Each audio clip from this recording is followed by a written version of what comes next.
Choral music is an important part of worship here at Leicester Cathedral. Radio 2's prestigious Young Chorister of the Year competition for 2015 will be launching soon. If you're interested or know someone who might be, details of how to apply are on the BBC Radio 2 website. And here to inspire you are the current Young Choristers of the Year, Tom King and Helena Page, singing "The Lord Bless You and Keep You."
Leicester Cathedral's been here since 1927, but more than 1,000 years ago, a church dedicated to St. Martin was built on this very site.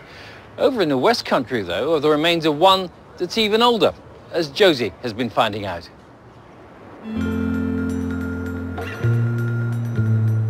Prt2 on the North Cornish coast, a beautiful natural landscape. But amongst the nearby dunes lies an old, humble building with an incredible history. St. Piran's Oratory, one of the earliest Christian structures in Britain.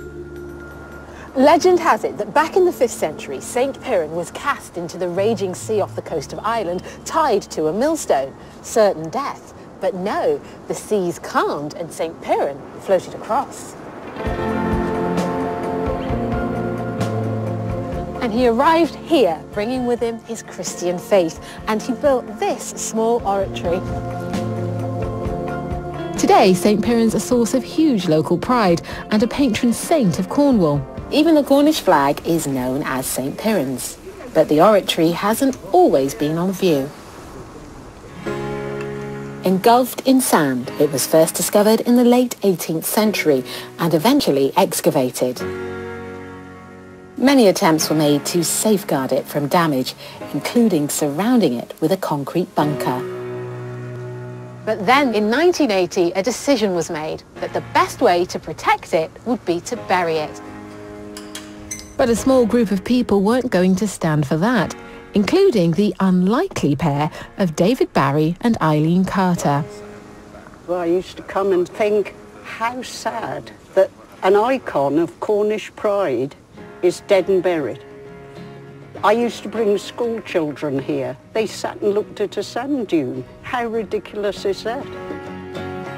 I really do feel this is a potentially important point of pilgrimage for every Christian faith, because it was built before there was any denominations between them. Yeah.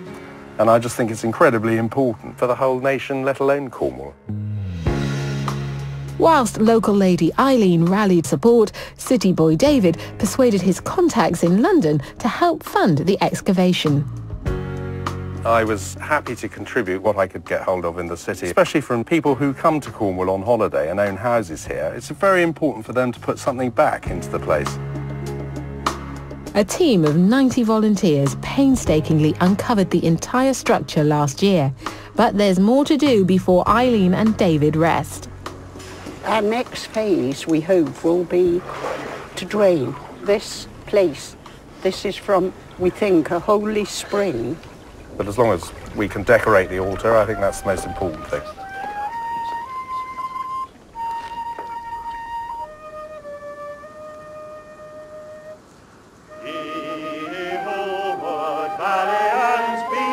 Such is the local pride that a congregation of about 200, including the bishop, have trekked over for a service to St. Piran, led by Reverend Caspar Bush.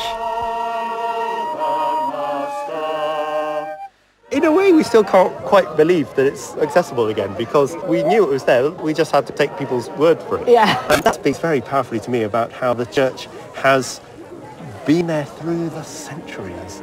And still, we are part of that same church